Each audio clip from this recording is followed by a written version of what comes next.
오늘은 우리 교회 설립 52주년 이제 기념 주일입니다. 또 추수감사주일로 우리가 지키고 있습니다. 52년 전에 이 울진 땅은 참으로 열악한 땅이었다고 합니다. 그때는 이제 도로에 포장도 안 돼 있었다고 그래요. 그러다 보니까 차가 들어오기도 쉽지도 않고 또 상당히 멉니다. 예전에는 이제 이 울진 땅도 강원도였죠. 그러다 보니까 이 오지에 해당했다고 그래요. 오지에. 교사들이 이쪽에 발령을 받으면은 오지 점수를 받았다고 하더라고요. 그 정도로 이제 아주 열악한 그런 환경이었습니다. 그러나 지금은 울진도 완전히 달라졌죠. 원자력 발전소가 들어오면서 많이 발전이 되었고 도로가 포장이 되고 또 기차역도 생기고 기차도 다니는 그래서 정말 외형도 많이 커졌고 또 우리 교회도 당시에 비하면은 상당히 성도들도 많아졌고 교회도 성전도 크게 지어졌고 모든 것들이 다 이전보다는 정말 내적으로 외적으로 성장했다는 것을 알 수가 있습니다. 이 모든 것이 다 하나님의 은혜임을 믿습니다. 네, 하지만 우리가 여기서 안주하면 절대로 안 돼요. 이 정도 됐으니까 이제 우리 그만해도 된다, 이제 좀 쉬었으면 좋겠다, 이런 생각했으면 절대 안 됩니다. 여기서 안주하는 것이 아니라 우리 주변에 여전히 믿지 않는, 예수님을 믿지 않는 많은 사람들이 있어요. 그래서 그들이 다 예수님을 믿고 하나님 교회 안으로, 우리 교회 울타리 안으로 들어올 때까지 우리가 복음 전하는 것을 잊지 말아야 돼요. 결코 멈추지 말아야 돼요. 기도하기를 쉬지 말아야 됩니다. 그래서 하나님 앞에 예배드리며 기도하며 복음을 전함으로 우리 교회를 이 땅에 52년 전에 세워주신 하나님의 크신 뜻을 우리가 잘 받들고 그 하나님께 더 큰 영광을 올려드려야 된다. 특별히 올 한 해 우리는 참으로 많은 일들이 있었지만 그래도 지금까지 하나님께서 저와 여러분을 하나님의 눈동자처럼 우리를 지키시고 오늘 이 자리까지 인도하여 주셨고 보호하여 주신 그 크신 은혜를 생각하며 하나님께 더 큰 감사를 올려드리고 그래서 하나님께 더 큰 영광을 올려드리는 저와 여러분이 될 수 있기를 간절히 축원드립니다. 오늘 본문이 기록된 디모데 전서는 사도 바울이 자기 제자인 디모데에게 보내는 목회 서신 중에 하나입니다. 그래서 14절에서 15절 중반절까지 내용을 보면은 내가 속히 네게 가기를 바라나 이것을 네게 쓰는 것은, 이것은 이제 디모데전서를 의미해요. 편지니까. 만일 내가 지체하면 너로 하여금 하나님의 집에서 어떻게 행하여야 할지를 알게 하려 함이니. 이 말의 뜻은 이제 디모데전서 1장 3절을 보면은 사도 바울이 에베소에 있다가 어디로 가느냐면 마게도냐로 떠나요. 그럼 이제 에베소에 교회를 세웠으니까 누가 그 교회를 담당을 해야 되잖아요. 그 담당 목회자로 디모데를 세우는 겁니다. 자기 제자인 디모데를 에베소 교회 목사로 세우고 자기는 마게도냐로 떠났어요. 이 에베소는 어디냐면은 오늘날로 본다면은 이제 티르키예입니다. 티르키예, 터키 지역이고 마게도냐는 그리스 본토를 의미해요. 그러니까 상당히 거리가 멀죠. 거기 가서 다시 오기에는 뭐 하루 이틀 만에 오고 갈 수 있는 그런 거리가 아니에요. 당시에 뭐 차도 없고 아무것도 없거든요. 다 그냥 걸어서 육로로 가고 배를 타고 오고 그렇게 할 수밖에 없었어요. 그러다 보니까 지체하게 되면은 이 디모데가 아직까지 경험이 없고 어리고 그러다 보니까 이제 빨리 디모데에게 가고 싶지만은 빨리 갈 수 없게 되는 지체하는 일이 생길 수도 있으니까 편지를 먼저 보내서 디모데가 어떻게 목회해야 되는지에 대해서 가르쳐 주기 위해서 디모데 전서를 쓰고 있다, 이렇게 말하고 있는 겁니다. 그래서 오늘 본문은요 아주 짧은 2절이에요. 우리가 2절 읽었지만 그러나 중요한 신앙의 핵심 원리와 교회론이 잘 나와 있는 본문입니다. 자, 그러면 오늘 이 시대에 사도 바울이 말하는 교회, 이 교회는 과연 어떤 의미를 가지고 있는가? 우리가 설립 52주년, 우리 교회 설립 52주년을 맞이해서 우리 교회는 오늘 말씀을 통해서 어떤 교회인가를 살펴보고자 합니다. 그래서 첫 번째 교회는 어떤 곳이냐? 바로 하나님의 집입니다. 교회는 하나님의 집이다. 자, 15절 전반절을 다시 한 번 더 보면은 만일 내가 지체하면 너로 하여금 하나님의 집에서 어떻게 행하여야 할지를 알게 하라 합니다. 이렇게 말씀하고 있죠. 그래서 사도 바울은 이 교회를 뭐로 부르고 있어요? 집으로 부르고 있어요. 집. 하나님의 집이라고 이렇게 부르고 있다. 자, 집이라는 것은 어떤 곳입니까? 잠을 자고 또 식사를 하고 생활하는 거주 공간을 집이라 그러죠. 그런데 왜 교회를 집이라고 하느냐? 여기서 집에 해당하는 헬라어 오이코스, 이 오이코스라는 말 들어봤죠? 오이코스라는 이 단어는 단순한 집을 의미하는 것이 아니라 가족을 의미해요. 가족. 그러니까 집 안에서 서로 생활하는 서로 사랑의 관계, 믿음의 관계, 신뢰의 관계, 이런 관계 속에서 생활하는 그 구성원들을 가족이라 그러잖아요. 그러니까 오이코스라는 개념이 바로 그런 개념이에요. 집만 의미하는 것이 아니라 그냥 건물만을 의미하는 것이 아니라 그 건물 안에서 생활하는 모든 삶의 원리와 그런 생활 방식들을 다 포함하는 것이 오이코스라는 단어입니다. 다시 말해서 이 교회라는 것은 하나님께서 주인이 되신 가족 공동체와 같은 곳이다. 그래서 집이라고 부르고 있는 것입니다. 여기서 이제 중요한 단어가 바로 하나님이라는 단어와 집이라는 단어. 하나님의 집. 그래서 집이 그냥 잠만 자고 밥만 먹는 것이 아닌 것처럼 교회가 예배만 드리고 가는 그런 곳이 아니라 성도들 간에 서로 믿음으로 교제하고 서로 친교하고 또 찬송하고 말씀을 읽고 성경을 공부하고 하나님 앞에 나아가는 모든 삶의 방식들이 다 포함되었다라고 보시는 겁니다. 그래서 하나님이 주인이 되셔서 그 하나님 밑으로 우리 교인들이 함께 모여서 한 집에서 한 가장을 중심으로 그 가족 구성원들이 모여서 똘똘 뭉쳐서 한 가정이 이루는 것처럼 교회도 마찬가지라는 거예요.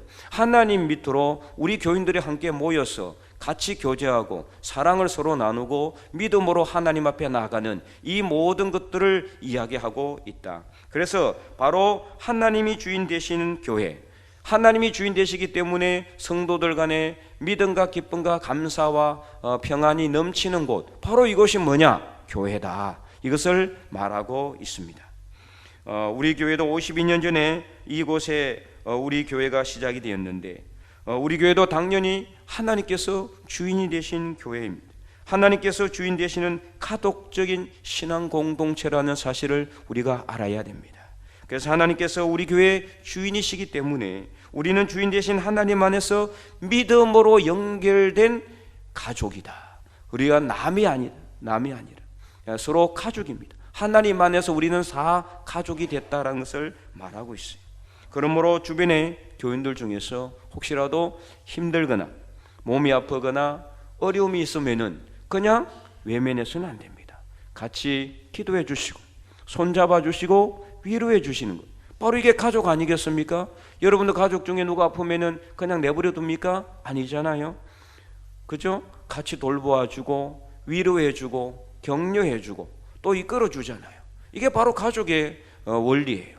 오늘 우리도 그렇습니다. 영적인 가족이 된 겁니다. 하나님 안에서 우리는 한 가족이라는 사실을 분명히 잊지 마시고, 그래서 서로 우리 가족끼리, 믿음의 가족끼리 기도해주고 위로해주고 격려해줌으로 사랑이 넘쳐나는 우리 믿음의 공동체가 될 수 있기를 간절히 소망합니다.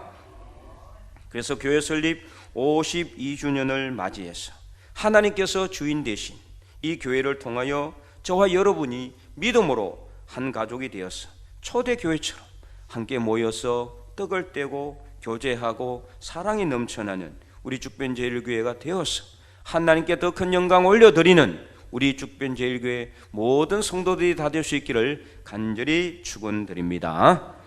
자, 두 번째는 교회는 어떤 곳이냐? 교회는 살아계신 하나님의 교회다. 자, 15절 중반절 말씀을 보시면 이렇게 기록이 되어 있습니다. 이 집은 살아계신 하나님의 교회요. 아멘. 우리 한번 큰 목소리 읽어볼까요? 이 집은 살아계신 하나님의 교회요. 아멘. 자, 여기서 교회에 해당하는 헬라어 이 에클레시아, 에크라는 것은 파크로라는 뜻을 가지고 있어요. 레시아는 모으다라는 뜻이에요. 그러니까 에클레시아라는 뜻, 원래 교회의 뜻이 뭐냐? 파크로 불러내서 함께 모이는 모임을 의미하는 거예요. 이게 바로 교회입니다. 교회의 원래 의미. 그래서 좀 더 쉽게 해석을 한다면은 하나님의 부르심을 받은 자들이 함께 모인 모임이다. 이게 바로 교회라는 겁니다. 이 성전이 교회가 아니라 성전 안에서 뭘 해야 돼요? 모여야 돼요. 기도하기 위해서 모이고, 예배하기 위해서 모이고, 그리고 교제하기 위해서 모이고, 성경 공부하기 위해서 모이고, 그리고 구역 모임 위해서 하기 위해서 모이고, 함께 모여야 돼요. 모이지 않으면 교회가 될 수가 없어요. 혼자서는 물론 우리 몸이 하나님의 성령의 전이지만 고린도전서 3장과 6장에 나오죠. 그러나 혼자서는 교회를 이룰 수가 없습니다. 함께 모여야 해요. 그래야 교회가 이루어지게 되는 거다. 자, 그래서 우리가 이 예배 자리, 기도와 찬송과 말씀의 자리, 또 하나님의 말씀을 전하는 전도의 자리, 이런 모든 자리로 누가 불러내셨어요? 하나님 불러내신 겁니다. 그렇기 때문에 교회는 내가 가고 싶어 한다고 해서 가고, 내가 가기 싫으면 안 가고, 내 마음대로 왔다 갔다 하는 것이 아니라 하나님의 음성을 듣고 하나님이 우리를 불러내셨기 때문에 하나님의 음성을 듣고 나온 자리, 이 자리가 바로 교회입니다. 성령께서 우리를 초대하셨기 때문에 우리가 나온 자리, 예수 그리스도께서 그 핏값 위에 세우신 곳이기 때문에 우리가 그 예수 그리스도의 크신 구원의 은혜에 감사하여 모인 자리, 바로 그곳이 교회라는 거예요. 그렇기 때문에 교회는 내 마음대로 막 할 수 있는 곳이 아니에요. 하나님의 음성을 듣고 그 음성에 초대되어 나온 곳이 바로 이 교회예요. 그래서 오늘 우리도 이 예배 자리가 내가 내 마음대로 나온 자리가 아니라 성령께서 나를 불러내셨기 때문에 이 자리로 나와서 우리가 예배드림으로 교회가 이루어지게 되고, 이것을 통해서 하나님께서 영광 받으시는 줄 믿으시기 바랍니다. 특별히 오늘 본문 15절 말씀에 이 교회는 바로 살아계신 하나님의 교회다, 이렇게 단언하고 있어요.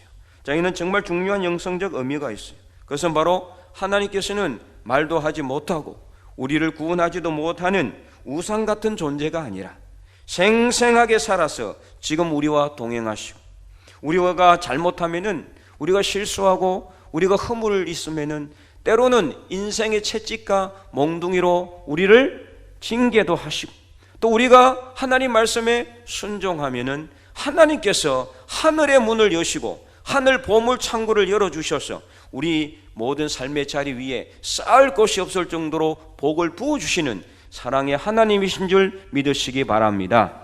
하나님은 그래서 살아있는 하나님이시다. 그래서 이 말씀은 사실 신학적으로는 문제가 있어요. 왜냐하면은 살아있는 하나님이 계신다면은 죽어 있는 하나님도 있다는 소리인데 과연 그럴까요? 절대 그럴 수가 없죠.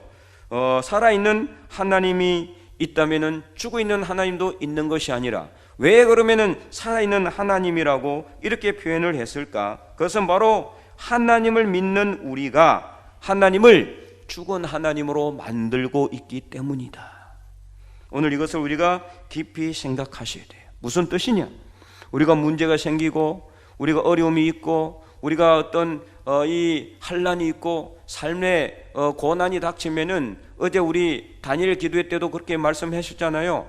우리가 문제가 생기면은 어떻게 해야 돼요? 기도해야 돼요. 하나님 앞에 나가서 기도하고 하나님을 의지하고 하나님을 바라보고 하나님을 신뢰함으로 하나님 앞에 나와야 되는데, 그런데 우리 어떻습니까? 문제가 생기고 어려움이 있고 환난이 있고 고난이 있으면은 내 힘을 의지하고 내 주변의 사람들을 의지하고 세상의 권력을 의지하고 내가 가지고 있는 어떤 것을 의지하려고 한다라는 겁니다. 그런데 이것을 믿는 사람들이 더 그렇게 한다는 거예요. 믿지 않는 사람들이야 그들에게 죽은 하나님이나 살아있는 하나님 아무 의미가 없습니다. 하나님 믿지도 않는데 무슨 의미가 있겠어요? 하나님을 믿는다고 하는 사람들이, 예수 그리스도를 믿는다고 하는 사람들이 이렇게 만들어가고 있다라는 거예요. 삶의 작은 한 부분부터 시작해서 정말 큰 문제들 이르기까지 우리가 항상 하나님을 신뢰하고 하나님께 모든 것을 맡기고 하나님만 의지하고 하나님께 간절하게 기도함으로 하나님께서 원하시는 뜻을 이루어 드려야 되는데, 내 뜻과 내 마음대로 행하고 내 생각대로 행하고 하나님을 의지하지 못하고 있으니 우리가 바로 하나님을 주고 계시는 하나님처럼 만들어가고 있다는 것입니다.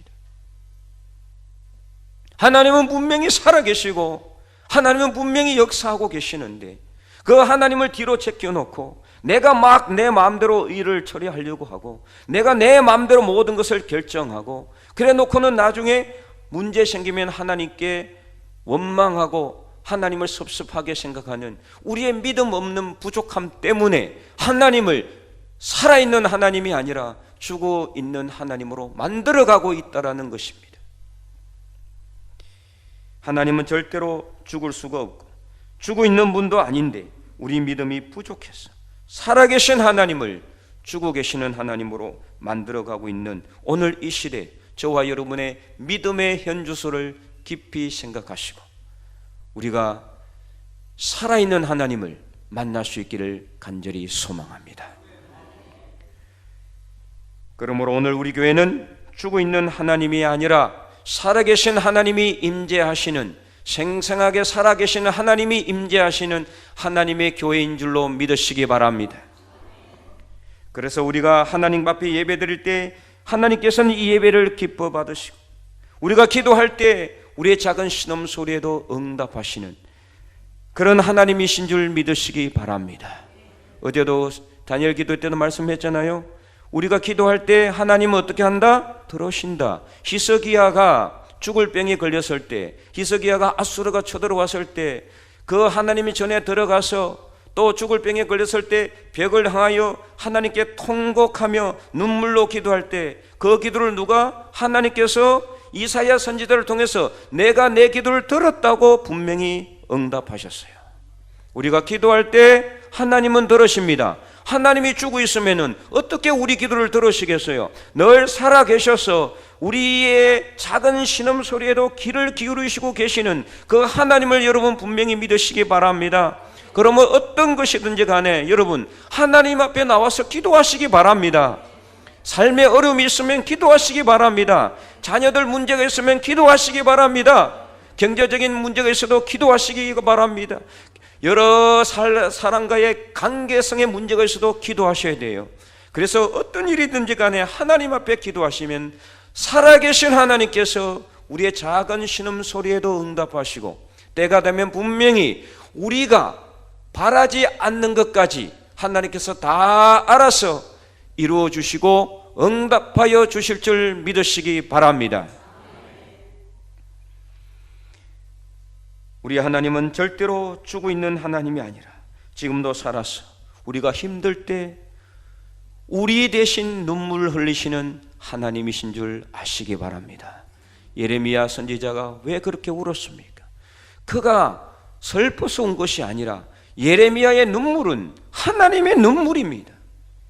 예레미야를 눈물의 선지자라고 하는데요, 나라를 멸망을 앞두고 이 백성들이 깨닫지 못하고 회개하지 못하고 하나님께로 돌아오지 않으니까 선지자를 통해서 하나님은 우는 겁니다. 그래서 하나님께서 실제로 내가 내 딸 내 백성을 위해서 운다고 하셨잖아요. 하나님이 주고 있으면 어떻게 울겠습니까? 살아계시니까 자기 백성들이 당할 환난과 고통을 생각하니 하나님은 울지 않을 수가 없어요. 부모가 자식이 자꾸 엇나간 길로 가고 잘못된 길로 가고 깨닫지 못하니까 채찍으로 때리면서 매를 때리면서 그 부모도 눈물을 흘리는 거예요. 그렇잖아요. 어머니가 아버지가 자식이 미워서 때리겠습니까? 잘된 길로 가기 위해서 때리는데 깨닫지 못하고 있으니 그 자식을 생각하니 울지 않을 수가 없는 거예요. 자식을 때리는 부모가 웃으면서 기분 좋으면서 자식을 때릴 수가 있겠어요? 자식을 징계하면서 웃으면서 하하 웃으면서 자식을 징계하는 부모가 어디 있습니까? 나라의 멸망을 앞두고 그 백성들에게 돌아오라, 하나님께로 이제라도 돌아오기만 하면은 내가 너희들을 다 용서하고 모든 죄를 다 사해주고 평안한 길로 가게 해주겠다라고 했지만 이 백성들이 듣지를 않으니 하나님께서는 예레미야 선지자를 통해서 울고 있었던 것입니다. 오늘 하나님은 우리 삶 속에도 동일하게 우리가 어려움을 당하고 문제를 우리가 맞닥뜨려서 힘들어할 때, 고통당할 때, 환난당할 때, 육신의 질병으로 신음할 때 하나님도 울고 계신다는 사실을 여러분 절대로 잊지 마시기 바랍니다. 왜요? 살아계신 하나님이시기 때문입니다. 그래서 우리가 괴로울 때 함께 아파하시는 사랑의 하나님, 살아계신 하나님이 오늘 우리와 함께 계시는 줄 믿으시기 바랍니다. 그러므로 오늘 우리를 사랑으로 부르시는 살아계신 하나님의 음성을 듣고 저와 여러분의 모든 삶의 자리 위에서 살아계신 하나님을 만나는 오늘 하나님의 거룩한 백성들, 저와 여러분이 될 수 있기를 간절히 축원드립니다. 자, 세 번째, 교회는 어떤 곳이냐? 진리의 기둥과 터가 바로 우리 교회입니다. 자, 계속해서 15절 후반절을 보시면은 이렇게 기록되어 있죠. 우리 다 함께 큰 목소리로 읽어볼까요? 이 집은 아멘. 자, 여기서 진리에 해당하는 헬라어 알레데이아, 이 헬라어 알레데이아는 두 단어가 합성된 단어입니다. 부정불변사인 아라는 단어와 숨기다라는 뜻을 가지고 있는 동사인 란다노라는 단어에서 합성해가지고 유래한 것으로 숨길 것이 없는 확실한 진실, 이것을 의미합니다. 그래서 다시 말하면, 쉽게 말하면 바로 구원의 진리를 의미한다. 구원의 진리. 그래서 이 세상에서 진리는 단 하나밖에 없어요. 어떤 진리입니까? 구원의 진리입니다. 구원의 진리. 이 구원의 진리는 무엇입니까? 우리가 예수 그리스도를 믿음으로 말미암아 구원받는다는 진리입니다. 이것만이 사실입니다. 그래서 이 구원의 진리를 통해서 우리는 구원의 확신을 가지고 이 자리에 나와서 예배드리고 있는 것입니다. 그리고 기둥이라는 것은 건물을 받쳐주는 견고한 지지대잖아요. 터라는 것은 그 건물이 세워지는 장소를 의미하죠. 그래서 교회가 구원의 진리와 진리의 기둥과 터라는 것은 이 교회가 바로 어떤 상황 가운데서도 절대로 흔들리지 않는 구원의 진리의 기둥과 터라는 뜻이에요. 그래서 교회를 통해서 구원을 확신을 갖고 교회를 통해서 구원의 우리가 완성을 이루어 나가는 것입니다. 그래서 죽을 때까지 우리가 교회를 떠나서는 안 되는 거예요.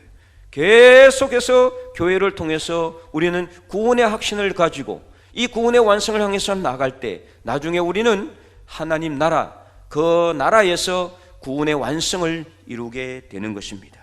그래서 주후 3세기 중엽에 초대교회가 한창 박해를 당할 때에 성할 때 그 순교를 당했던 교부가 있었어요. 그래서 교회의 역사상 이 교부로 추앙받는 키프리아 누서라는 이 교부는 교회 밖에는 구원이 없다, 이렇게 단언하기도 했습니다. 코로나 이후에 한국 교회는 물론이고 세계 교회가 엄청난 타격을 받았습니다. 당시에 많은 교회들이 문을 닫고 온라인 예배를 드렸습니다. 우리 교회도 문을 닫았죠. 제가 이전에 했던 교회도 문을 닫았습니다. 안 닫을 수가 없으니까.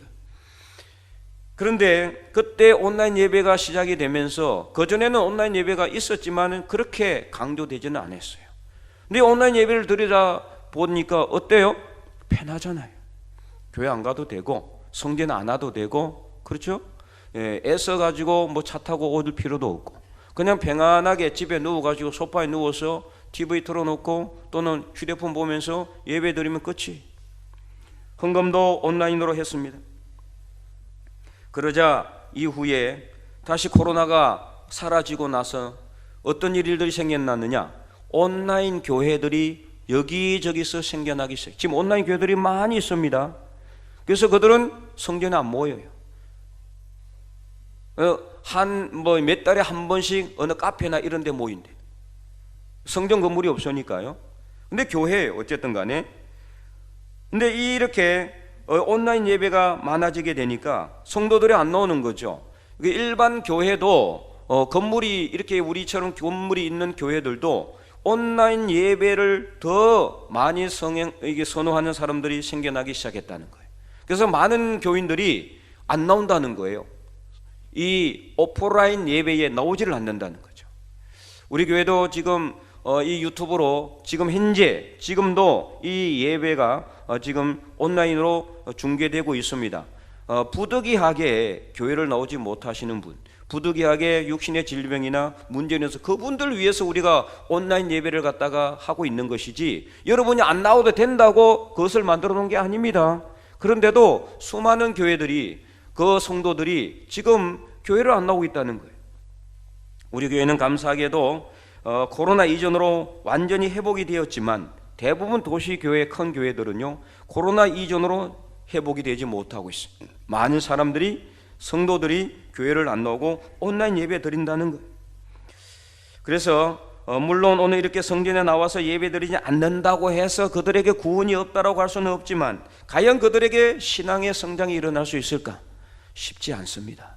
불가능하다고 봐야 됩니다. 그냥 예배만 드리는 것으로 만족하는 겁니다.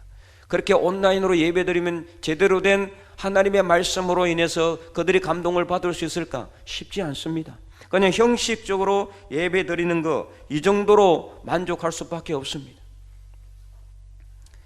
초대교회가 어떻게 부흥이 됐습니까? 함께 모이기를 힘썼기 때문입니다. 함께 모여서 교제하고 찬송하고 예배드리고 기도하고 흩어지면 복음 전하고, 그러다 보니까 교회가 성장하게 된 것이에요.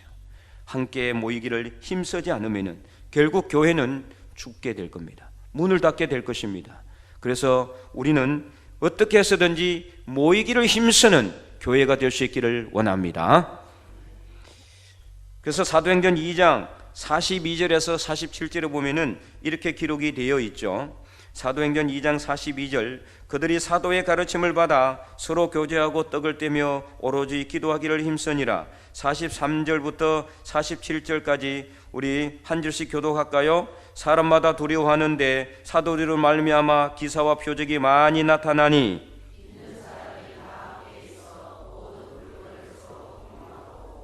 또 재산과 소유를 팔아 각 사람의 필요를 따라 나눠주며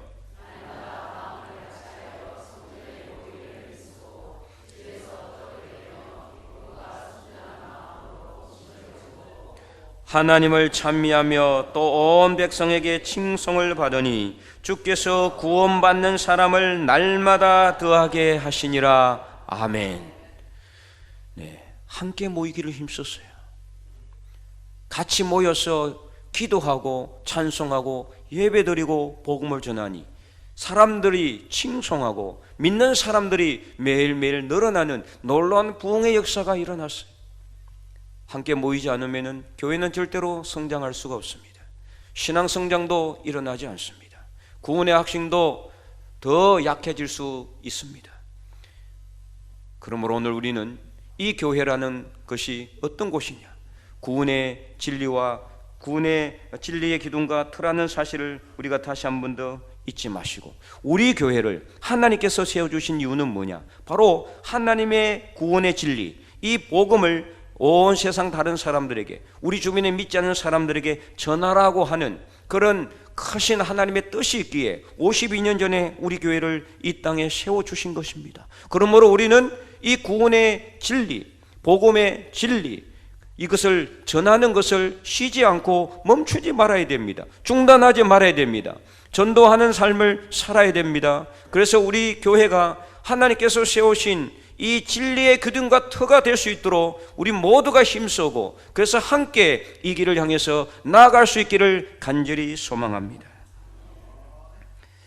지난 3주 동안 비가 오는 역사상 유례없는 엄청난 재앙으로 특별히 많은 사람들이 너무나 많은 힘든 시간을 보내고 있습니다. 그러나 오늘 우리는 이렇게 추수감사주일로 하나님 앞에 섰습니다. 지난 3주 동안을 생각하면 너무나 가슴이 아프지만, 그러나 지금까지 우리는 살아서 이 자리에 예배드리고 있습니다. 그러므로 이거 하나만으로도 우리는 하나님께 감사하지 않을 수가 없음을 믿습니다. 비록 힘든 일이 있었고 고통스러운 일이 있었고 얼마나 많은 일들이 그동안 있었습니까? 그럼에도 불구하고 하나님께서는 오늘 이 자리까지 우리를 지키시고 보호하시고 우리가 오늘 이 자리에 나와서 예배드릴 수 있도록 모든 길을 열어주신 것을 생각한다면 정말 이것만도 얼마나 크신 하나님의 은혜입니까? 하나님께서 우리와 함께 하시지 않았다면 오늘 우리는 이 자리에 나올 수가 없었을 것입니다. 오늘 우리가 숨쉬고 있는 것도 감사해야 됩니다. 오늘 우리가 살아서 역사하시는 하나님 앞에서 우리가 오늘 이렇게 예배드릴 수 있음에 감사 또 감사하는 저와 여러분이 될 수 있기를 간절히 소망합니다. 그래서 이렇게 어려움을 주심을 통해서 우리가 우리 자신을 또 돌아볼 수 있도록 하나님께서 역사하신 것도 우리는 감사해야 됩니다. 그래서 우리가요 정말 우리 삶 속에 살아가다 보면은 감사할 것도 있지만 그래서 감사해요. 그러나 이거는요 누구나 다 할 수 있는 일이에요. 기본적인 겁니다. 감사해야 될 거 감사하는 거 당연한 거 아니겠습니까? 그러나 때로는 하나님께서 우리에게 이렇게 재앙도 주시는데 힘든 일도 주십니다. 환난도 주십니다. 고생의 물과 환난의 떡을 주시기도 합니다. 그러나 그것도 우리가 하나님 앞에 감사하게 되면은요 그 감사 위에 또 다른 감사가 생기는 줄 믿으시기 바랍니다. 불평하는 사람들은요 문제가 없어도 불평해요. 늘 원망과 불평을 입에 달고 살아. 그래서 문제가 있으면 더 불평하고 문제가 없어도 불평하고 원망해요. 그러니 그 사람들은 늘 얼굴이 찡그러지고 그래서 웃음이 없어요. 항상 성이 나 있어요. 화가 나 있어요. 얼굴이 찡그러져 있어요. 그래서 힘들어요. 주변에 있는 사람들도 너무나 힘들고 고통스럽습니다. 일이 잘 안 되는 거예요. 문제가 생깁니다. 그러나 우리 하나님을 믿는 백성들은 늘 감사가 넘치는 줄 믿으시기 바랍니다. 저는 여러분들이 항상 감사하기를 원합니다. 그래서 감사가 있을 때는 당연히 감사하시고 감사하기 힘들 때도 여러분 감사하시기 바랍니다. 그래서 지난 3주 동안 그 재앙도 하나님께서 우리에게 주심으로 왜 이런 일들이 있었을까를 생각하며 하나님께 기도할 수밖에 없었음을 생각한다면 이 또한 감사할 일이 생기는 겁니다. 그렇잖아요?